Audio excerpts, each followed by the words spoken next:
Hello friends, welcome in Heal Psycho Lab.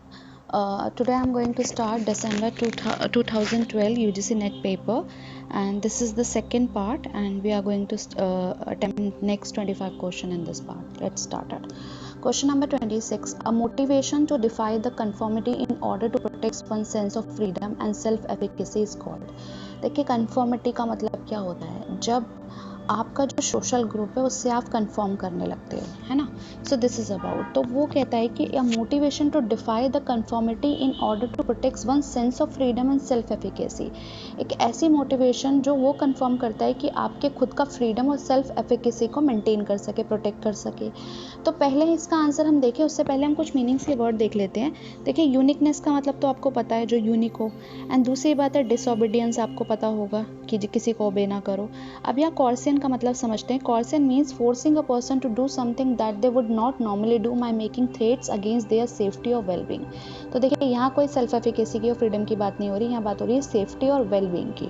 तो अगर कोई उनको थ्रेट करे, फोर्सिंग करे कि that would not normally do by making threats against their safety and wellbeing और दैट देयर रिलेटिव्स और property. For example, pointing a gun at someone's head और holding a knife to someone's throat is an actual physical threat. ठीक है, this is called कॉर्सियन. अब बात करते हैं reactance की. It is an unpleasant motivational arousal to offers person rules और regulation that threaten और एलिमिनेट स्पेसिफिक बिहेवियरल फ्रीडम. देख रहे हैं, यहाँ पे फ्रीडम्स की बात हो रही है. So reactance occurs when a person feel that someone और something is taking away their choice और limiting the range of alternatives. तो किसी की एक्चुअली कोई फ्रीडम को लिमिटेट करे उसको बोलते हैं, उसके ऊपर जब एक मोटिवेशन जो कंफर्म करती है कि जो इंसान है वो उसको प्रोटेक्ट करने की कोशिश करता है, उसको बोलते हैं रिएक्टेंस. यानी कोई this is the person X and Y is trying to threaten him, so X is protecting himself, that's called reactance. Okay, let's go for the question number 27. यहाँ पे प्रोजेक्टिव टेस्ट की बात हुई है. देखिए, प्रोजेक्टिव टेस्ट वो होते हैं जिसमें एम्बिगियस पिक्चर्स होती है. ठीक है, जिसमें आप कुछ, आपने रोशाक टेस्ट देखा होगा, टेट देखा होगा, थमेटिक एप्रिसिएशन टेस्ट. तो ये कुछ ऐसे टेस्ट हैं जिसमें जो है इनको प्रोजेक्टिव इसलिए कहा जाता है क्योंकि ये एम्बिगियस होते हैं. ठीक है, ये क्लियर नहीं होते, इनके कोई ऑब्जेक्टिव आंसर्स नहीं होते. So projective testing would be of the greatest interest to psychodynamic personality psychologist. Yes, ये पर्सनैलिटी टेस्ट ही होते हैं और जनरली यूज किए जाते हैं. So projective testing is design to uncover unconscious thoughts, feelings and conflicts. Projective test का reason यही होता है कि अनकॉन्शियस थॉट्स को डिस्कवर करने के लिए, फीलिंग्स या कॉन्फ्लिक्ट्स को डिस्कवर करने के लिए किए जाते हैं. क्योंकि आपको पता होगा जो प्रोजेक्टिव टेस्ट होते हैं वो इस तरीके के ही होते हैं, तभी यूज किए जाते हैं जब बाकी टेस्ट अप्लाई करने में प्रॉब्लम आती है. So that's why we use the projective test कि हम कोई ऐसी चीज़ है जो क्लाइंट में नहीं नजर आ रही है and we need to find it out. तो in that condition we use the projective test. तो यहाँ दोनों स्टेटमेंट करेक्ट है और रीजन भी सही है. So answer will B A. Question number 28. यहाँ पे कुछ लीडर्स दिए हैं. ठीक है, उन्होंने बताया कि leaders who adjust their style from one that is task oriented and directed to one that is more relations oriented and less directive are following the principal of. तो ऐसे लीडर्स जो अपने स्टाइल को एडजस्ट करते हैं, ठीक है, जो वो from one that is task oriented, जो टास्क ओरिएंटेड थे और उन्होंने अपने आप को डायरेक्ट किया कि one that is more relations oriented and less directive. तो उन्होंने शिफ्ट किया अपने आप को लेस डायरेक्टिव और रिलेशन ओरिएंटेड की तरफ. So are following the principles of. तो यहाँ पे इसका आंसर देखिए, यहाँ डेमोक्रेटिक की कोई बात नहीं हो रही. डेमोक्रेटिक में there is a group and consultative की भी बात नहीं हो रही है. इक्विटी लीडरशिप की यहाँ कोई बात नहीं हो रही है. तो आंसर विल बी बी. पहले पढ़ते हैं इसका रीजन क्या है. Situational theory of leadership suggest that no single leadership style is best. है ना, कोई भी सिंगल लीडरशिप स्टाइल जो है वो बेस्ट नहीं होगा. Instead it all depends on the situation at hand.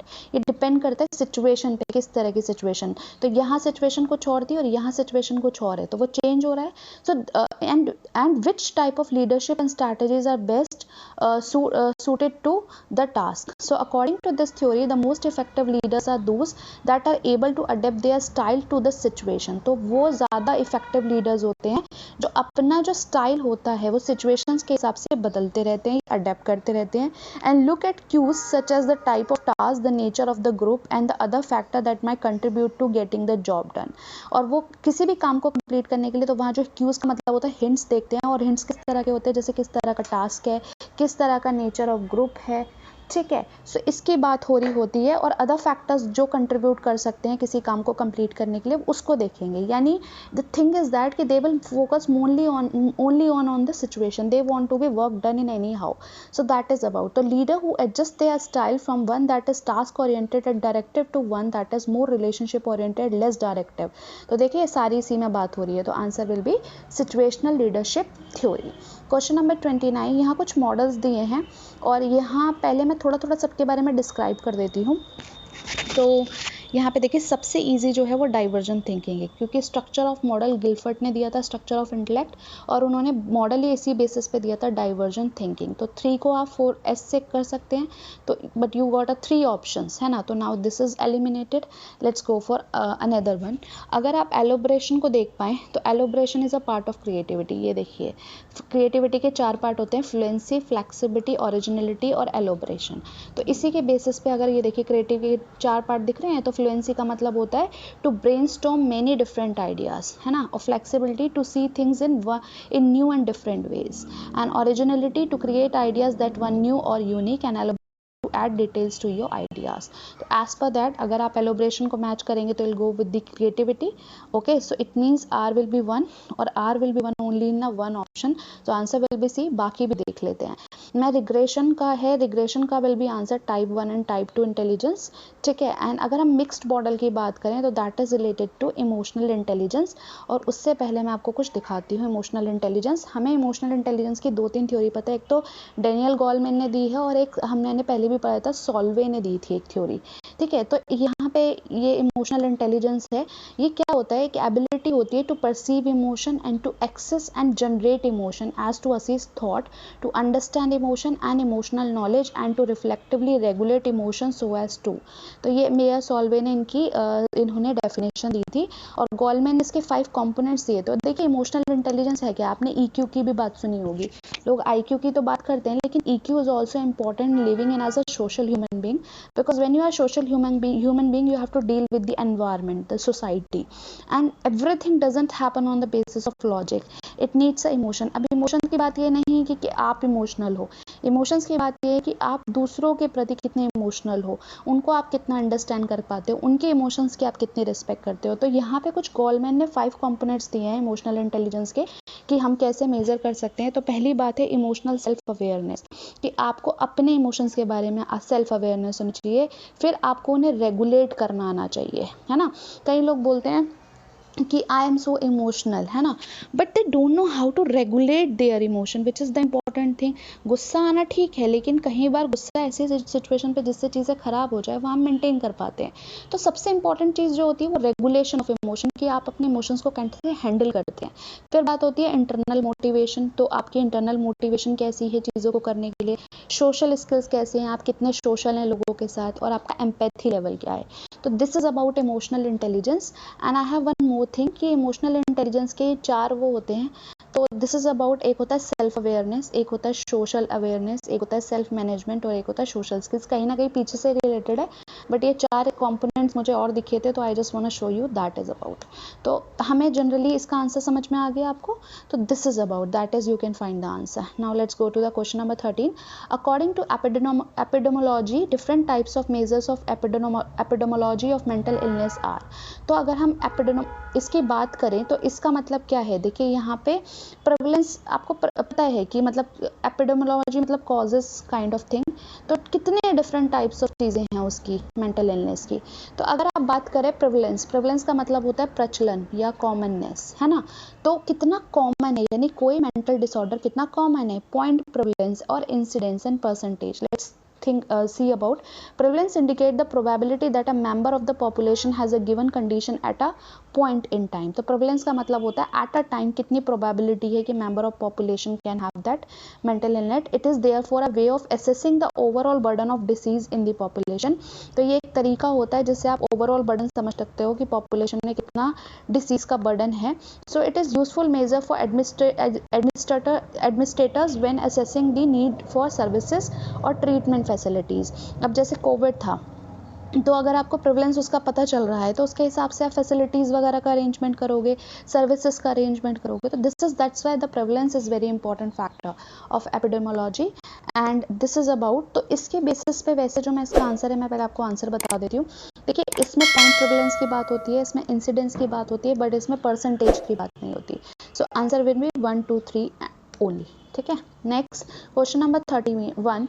Encoding specificity states that a retrieval queue is successful only if it is present at a time of encoding. Yes, आप कोई चीज़ encode कर रहे हो specifically, ठीक है, तो उसके लिए आप एक को retrieval queue चाहिए, है ना। वो तभी successful हो सकता है जब वो at the time present हो, जब आप recall कर रहे हो। अगर वो नहीं है तो encoding नहीं, मतलब retrieval नहीं होगा। So when participants are given category name as retrieval, it enables the participant of the experiment to remember which were previously presented to them to remember. तो जब participants को कुछ कैटेगरी दी जाएगी, ठीक है, given category name as retrieval, आप उसको उनको कुछ रिट्रीवल क्यूज दे रहे हैं, तो उनसे उनको हेल्प मिलेगी एक्सपेरिमेंट में, उनको चीज़ें रिमेंबर करने के लिए जो उनके सामने प्रेजेंट की गई थी पहले। तो both are the statement correct, but they don't have a connection, क्योंकि यहाँ इनकोडिंग स्पेसिफिसिटी की बात हो रही है और यहाँ खाली रिट्रीवल की बात हो रही है। स्टेटमेंट दोनों करेक्ट है बट एक्सप्लेनेशन नहीं, so answer will be B. Question number 32। Let's ये मैं आपको पहले भी बता चुकी हूँ, लेट्स गो फॉर दैट। तो पी मीनिंग वर्ड्स, देखिए इसको ना पहले सिंपल तरीके से समझते हैं। जो जब साउंड की बात होती है तो फोनेम्स होते हैं, इतना समझ में आया। और जब वर्ड्स की बात होती है तो मॉर्फेम्स होते हैं, उल्टा समझ लीजिए, डब्ल्यू का उल्टा एम, तो मॉर्फेम्स की बात होती है। जब आप ग्रामेटिकल ऑर्डर में वर्ड्स को मैनेज करते हो तो that is called sentence. Okay, और उस सेंटेंस का जब कोई मीनिंग निकलता है, you converted into a meaningful paragraph, that is called semantics. ठीक है, ये मैं समझा रही हूँ आपको, अब इसके बेसिस पे आप आराम से कर सकते हैं। तो जब मैं आपसे बात कर रही हूँ कि smallest unit of sound, sound की बात हो रही है, तो वो किससे होगा, फोनेम से। अच्छा, ये ऑर्डर ऑफ वर्ड्स ना यहाँ आएगा इधर की साइड, ठीक है, तो इधर गलत टाइप हो गया है। So smallest unit of sound क्या है, फोनेम्स, वही मैंने आपको बताया, smallest unit of sound is फोनेम्स।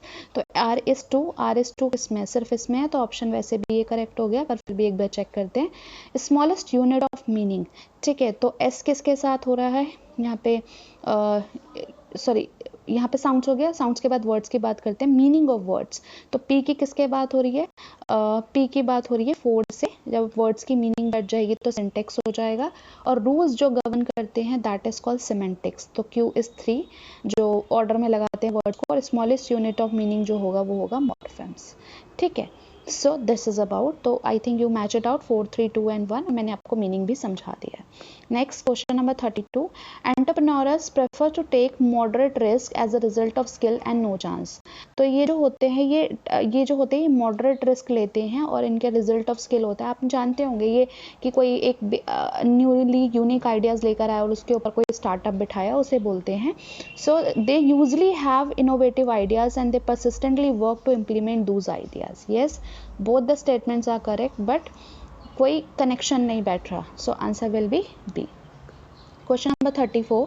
Building an environment of acceptance and appreciation. तो आपको एक ऐसा एनवायरनमेंट बनाना है जिसमें एक्सेप्टेंस चाहिए और appreciation of all students for supporting student motivation to learn is the objective of. तो ये क्या है, अगर आपको एक ऐसा एनवायरनमेंट जहाँ पे एक्सेप्टेंस भी हो, अप्रिसिएशन भी हो ऑल स्टूडेंट्स की, एंड सपोर्टिंग स्टूडेंट्स मोटिवेशन हो टू लर्न द ऑब्जेक्टिव, इस चीज़ का ऑब्जेक्टिव क्या है, so answer will be grouping.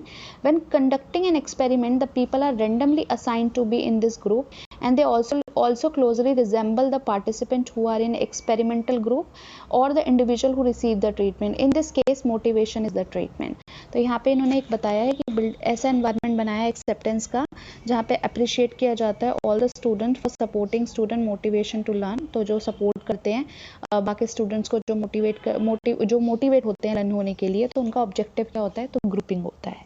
So answer is A. Question number 35। A positive और negative environment stimulate that motivates behaviour. देखिए, हमेशा याद रखिए, ये ऑपरेंट कंडीशनिंग का पार्ट है। तो दो तरह की चीज़ें होती है, एक होती है रीइंफोर्समेंट, एक होता है punishment. Reinforcement means something is increasing, your behaviour will increase every way, चाहे उसमें आप नेगेटिव स्टिमुलस डालें या पॉजिटिव स्टिमुलस डालें। जबकि पनिशमेंट में जो है बिहेवियर डिक्रीज करना होता है। You getting my point? तो जब यहाँ पे वो doesn't matter it is talking about the positive और negative environment stimuli, but it is motivating the behaviour, when they are motivating the behaviour the answer will be reinforcement. Okay. Question number 36, the seat of emotion is to be found in. ये समझाऊं उससे पहले थोड़ा सा ये देखते हैं। ये देखिए, ये ब्रेन का पार्ट है और ज़रा इसमें हम चीज़ें देखते हैं, कुछ कुछ इंपॉर्टेंट। जैसे एमिगडाला देख रहे हैं, this is related to basic emotions. क्या लिम्बिक सिस्टम किस किस से बनता है? तो limbic system is equal to hippocampus plus hypothalamus plus amygdala and plus pituitary gland. Okay, this is about, तो this is how the limbic system form. और बाकी भी थोड़ा थोड़ा देख लेते हैं, कुछ लोब्स हैं और कुछ चीज़ें हैं तो वो देख लेते हैं। जैसे यहाँ पे सेरेब्लम की बात हो रही है तो देख रहे हैं मूवमेंट कोऑर्डिनेट कर रहा है, ठीक है। यहाँ हिप्पोकैम्पस है तो ये मेमोरी के लिए रिस्पॉन्सिबल होता है, ठीक है। और ये amygdala, this is for basic emotion, ठीक है। लेटरल और भी frontal, appropriate social and emotional response. And यहाँ पे ऑल्फैक्टरी वाल्व ये होता है responsible for smell, okay. And dorsolateral prefrontal ये होता है एग्जीक्यूटिव एंड लॉजिकल। तो कई बार लोग मजाक भी करते हैं कि भाई if we have the amygdala so we also have the prefrontal cortex, that's why it means that we are logical too. So this is about, okay. So that is, यहाँ पे अगर आप देखें तो एक और चीज़ में, क्योंकि यहाँ हिंड ब्रेन और फोर ब्रेन की बात हुई है तो मैं am just trying to show you something.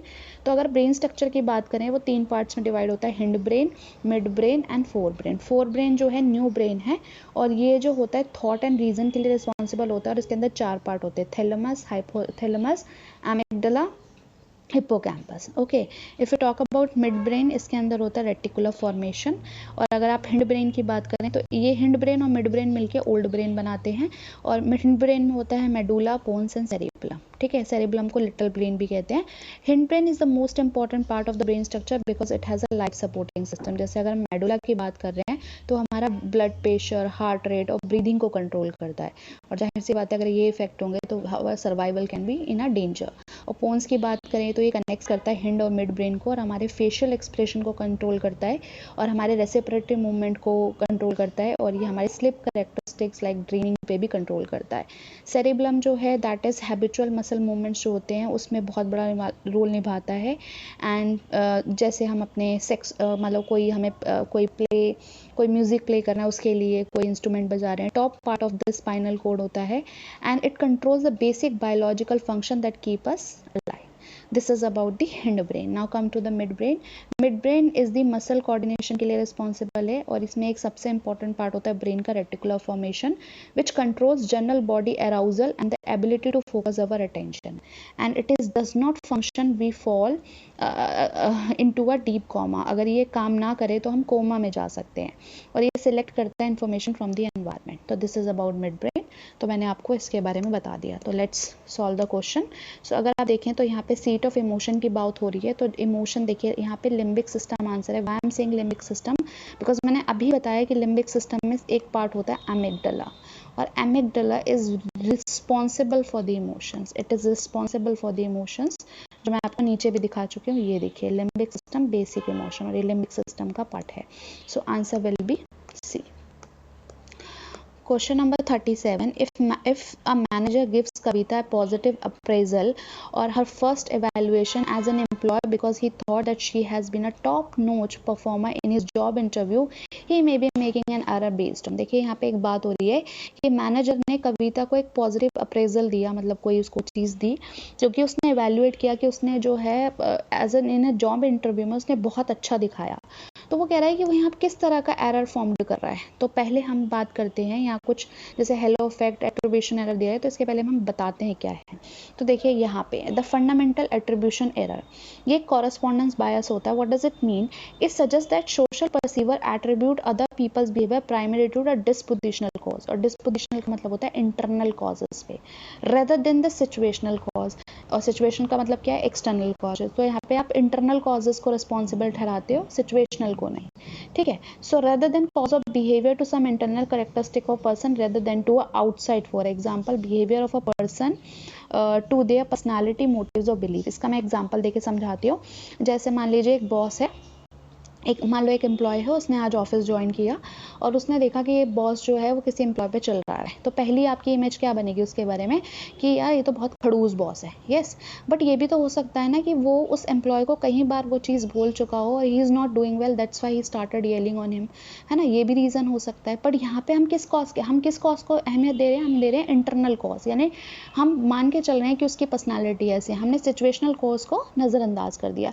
It's called fundamental attribution error. इतना समझ में आया। अब बात करते हैं हेलो इफेक्ट की। पहले बात करते हैं हेलो इफेक्ट दिया किसने, ये एक एडवर्ड थॉर्नडाइक हैं जिन्होंने लॉ ऑफ इफेक्ट भी दिया था, तो ये उनके बारे में है, ये लर्निंग वाले पार्ट में आएंगे तो हम पढ़ेंगे। तो हेलो इफेक्ट क्या है, जिसमें क्या होता है कि हम halo effect is one when a trait of a person और thing is used to make an overall judgement of that person and thing. It support rapid decision even it is based on adding positive quality to another. तो देखिए इसका example जैसे नीचे दिया हुआ है, if someone comes punctual and go late to home, कोई punctual time से आता है ऑफिस और घर भी देर से जाता है, तो उसका बॉस अज्यूम कर रहा है कि एम्प्लॉय जो है वो हार्ड वर्किंग है, but may be he is sitting in a home and playing the games and using the social media and all this things. तो इसको बोलते हैं हेलो एरर और दिस इज अबाउट। तो इसका आंसर जो है on the basis of that, तो देखिए यहाँ पे वो पॉजिटिव अप्रेजल ले रहा है कि motivation as an employ because he thought that, है ना, तो यहाँ पे वो बना रहा है, तो इसका आंसर होगा हेलो इफेक्ट। ठीक है, उसने ओवरऑल मतलब एक ही चीज़ से कि जॉब में उसने अच्छा इंटरव्यू दिया, तो उसके बेसिस पे उसने ओवरऑल बना दिया कि ये काम भी अच्छा करेगी, तो this is about the hello effect, मतलब होल उसने उसकी पर्सनालिटी को जज कर लिया, that is about. Okay, question number 38। यहाँ पे कुछ कॉजेज दिए हुए हैं, इन्होंने एक कंडीशन दी है, सिम्टम्स टाइप बताएं और बताना है कौन सा डिसीज़ है। तो most common cause of severe intellectual the emotional impairment in older individual. देखिए अगर ओल्डर के इंडिविजुअल की बात हो रही है ना, इंटेलेक्चुअल इमोशनल इम्पेयरमेंट की बात हो रही है, तो जनरली क्या होगा, अल्जाइमर। तो इसमें क्या होता है कि फॉरगेटफुलनेस, मतलब धीरे धीरे जो है याददाश्त चली जाती है। लेकिन एक बार हम सारे डिसऑर्डर्स को देख लेते हैं। तो mental disturbance of old age related to degenerative cerebral process that is called multiple sclerosis, sorry that is called Parkinson diseases। ठीक है, सॉरी गलती हो गई, ये वो है, दैट्स कॉल्ड या सेनाइल साइकोसिस, सॉरी। ओके, तो दिस इज अबाउट सेनाइल साइकोसिस। तो ये एक डिस्टर्बेंस होता है of old age and related to degenerative cerebral processes. Multiple sclerosis होता है वो potentially disabling disease of the brain and spinal cord. तो ये मल्टीपल स्क्लेरोसिस में क्या होता है कि ये ना ये एक डिसेबलिंग डिसीज होता है जो ब्रेन और स्पाइनल कोड को अफेक्ट करता है, it means central nervous system को अफेक्ट करता है।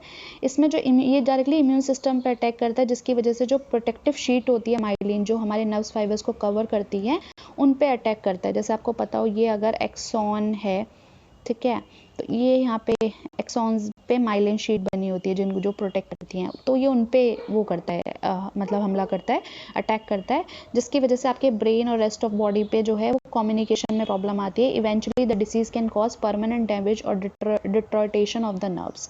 तो this is called multiple sclerosis and last is Parkinson disease, that is a central nervous system that affect movement, often including the tremors and nerve cell damage in the brain cause dopamine level to drop। इसमें dopamine level बहुत ज़्यादा drop हो जाता है, ठीक है, and leading to the symptoms of Parkinson। So answer will be the C। तो as per, क्योंकि वो impairment की बात करें, intellectual impairment की, और जबकि बाकी में जो है जनरली नर्वस सिस्टम जो है वो हो रहा है, तो इसमें आंसर आ जाएगा अल्जाइमर डिसीज। Question number 39। यहाँ पे कुछ डिज़ाइंस दिए हैं और फीचर्स दिए हैं, तो इसमें कुछ वैसा बताने के लिए नहीं है, I can only tell you the things and matching out. तो जैसे अगर ब्लॉक डिज़ाइन की बात कर रहा है तो क्या subjects maths repeatedly measures on some design extraneous variable related to the dependent variable. तो यहाँ पे सब्जेक्ट्स जो है वो मेजर्स कर रहे हैं एक्सट्रोनियस वेरिएबल को, किससे रिलेटेड, डिपेंडेंट की, एक्सट्रोनियस वेरिएबल का डिपेंडेंट वेरिएबल पे क्या। और हम देखते भी हैं कि हम जब भी कोई एक्सपेरिमेंट करते हैं तो we try to reduce the extraneous variable, क्योंकि इसका इफेक्ट पड़ता है डिपेंडेंट वेरिएबल पे। सो दिस इज अबाउट, तो पी के साथ 3 हो गया आपका, ठीक है। And now factorial design, this is related to suitable for studying the interaction among the independent variable. तो बहुत सारे फैक्टर, यानी आप जो है बहुत सारे अगर एक से ज़्यादा इंडिपेंडेंट वेरिएबल्स हैं उनके बीच का इंटरेक्शन को स्टडी करना कहलाता है factorial design. So this is Q. And single factor क्या है, each subject participates under all experiment condition. तो यहाँ ईच की बात हो रही है, तो इसलिए सिंगल फैक्टर है ना, स्टडी हो रहा है, तो this is. And the last one is time series design, study the same set of experiment unit on several occasion, यानी अलग अलग टाइम की बात हो रही है, so answer will be time series. तो on the basis of answer will be D. Question number 40. Mansi wants to be superior, winning and being the best in any work she does. तो मानसी जो हर चीज़ में superior होना चाहती है, हर चीज़ में जीतना चाहती है, best होना चाहती है. A person intention to seem competent or perform well in the eyes of other. तो ऐसा क्यों करना चाहते हैं? क्योंकि person जो होता है वो intention होता है उसका कि वो लोगों compete करे और perform well करे लोगों के सामने. So this is the correct explanation. Answer will be A. Question number 41. The research finding indicates that job satisfaction and performance usually have. तो job satisfaction में मैंने इसके ऊपर एक थ्योरी भी पढ़ाई थी आपको, हर्ट्जबर्ग की थ्योरी थी, 2 फैक्टर थ्योरी, जिसमें हाइजीन की बात हो रही थी और मोटिवेटर्स की. तो the researcher finding indicate that जो जॉब सेटिस्फेक्शन होती है और जो परफॉर्मेंस होती है usually have which kind of a relation. तो इसका आंसर वैसे है वीक पॉजिटिव रिलेशन. मतलब होता तो है पॉजिटिव, अगर आपकी जॉब सेटिस्फेक्शन होगी तो कहीं ना कहीं तक वो परफॉर्मेंस पे इफेक्ट करेगी इन अ पॉजिटिव वे, पर बहुत ज़्यादा नहीं, in a weak manner. So weak positive correlation it would indicate that while both the variables tends to go up in response to one another the relationship is not very strong. देखिए what does it mean, understand. वैसे तो 3 तरह की correlation होते हैं, but मैं अभी यहाँ पे आपको पॉजिटिव और नेगेटिव समझा रही हूँ. Positive and negative, what does it mean? Positive correlation का मतलब होता है कि both the variable will go in same direction, either if they will go up or they will go down. Okay, but in negative correlation they go to a opposite direction. अगर एक बढ़ रहा है तो एक घटेगा. अच्छा, जब नेगेटिव कोरिलेशन की बात होती है तो दोनों वेरिएबल में बहुत पॉजिटिव रिलेशन होता है, मतलब ये बहुत स्पीड अप से बढ़ेगा और ये बहुत स्पीड अप से घटेगा.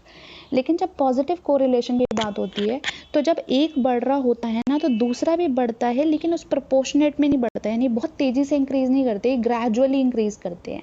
ठीक है, या ग्रेजुअली डाउन होते हैं, इसलिए इसे बोल रहा है कि weak positive correlation.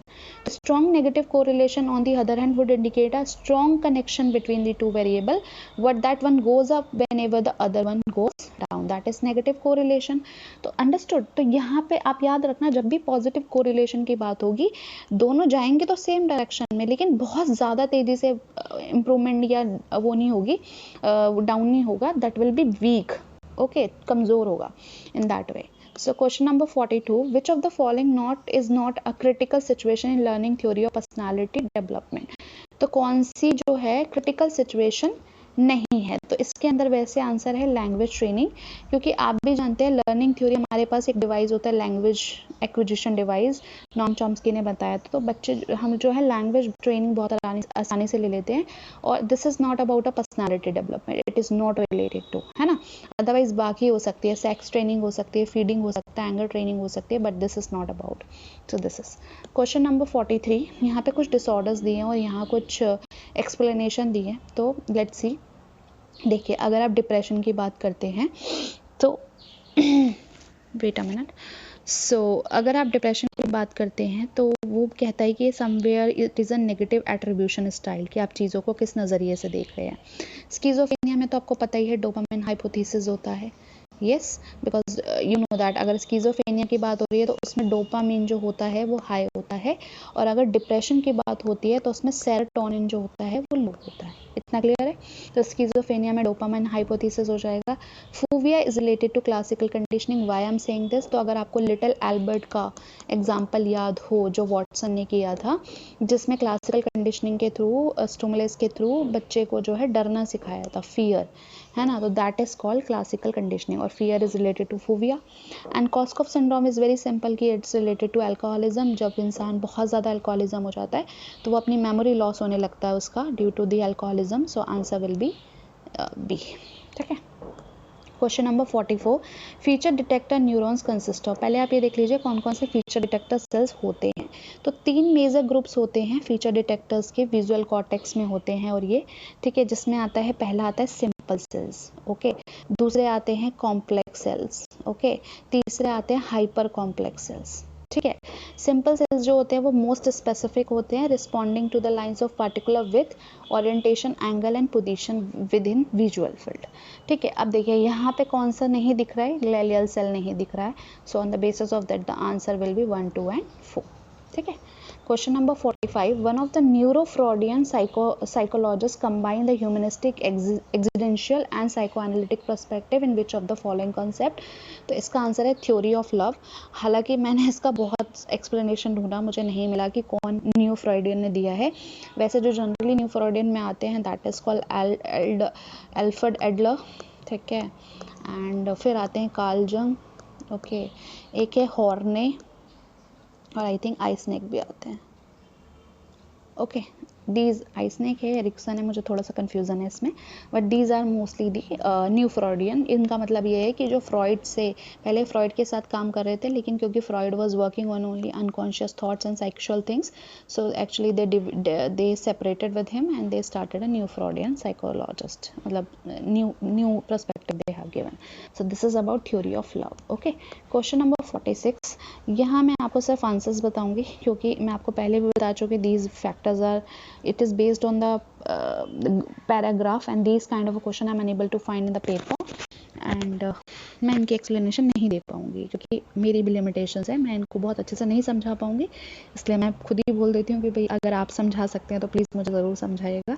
So this is, तो मैं इनके आंसर्स बता देती हूँ आपको। तो which factor analysing the 80-80 correlation matrix, which of the following 4 factor extraction method which one has probably been employed in the above work. तो यहाँ पे इसकी बात हो रही है प्रिंसिपल कॉम्पोनेंट्स मेथड की, ठीक है। Question number 47, which one of the following is not the criteria for deciding the number of factors for rotation. तो इसका आंसर है Wilks criteria. Next question number 48, out of the following 4 factor rotation method which can yield the above reported result. तो इसका है oblimin rotation and promax rotation, so answer will be B, okay. Question number 49, which of the following conditions are necessary for carrying out second order factor analysis। तो क्या चाहिए उसके लिए, तो इसका है the first order factor should have been obliquely rotated, at least some of the interfactor correlation should be fairly high and this is not about, यहाँ कोई orthogonal second order factors की नहीं है, तो answer is 2 and 3। Question number 50, the two factors are said to be orthogonal when the angles of separation between the two factors that is 90 degree, okay. This is about, so thank you so much and I please request you, please subscribe my channel because I want to provide you more things and उसमें community option आता है after 1000 subscriber, तो I can provide you the more details which I can not provide you in the video. तो मैं उस पर भी काम करना चाहती हूँ और आप लोग को प्रोवाइड करना चाहती हूँ, तो प्लीज़ आप थोड़ा सा सब्सक्राइबर्स बढ़वाइए। कई लोग सिर्फ वीडियो देख के निकल जाते हैं, तो आप सब्सक्राइब करेंगे तो that will be help me. Thank you so much.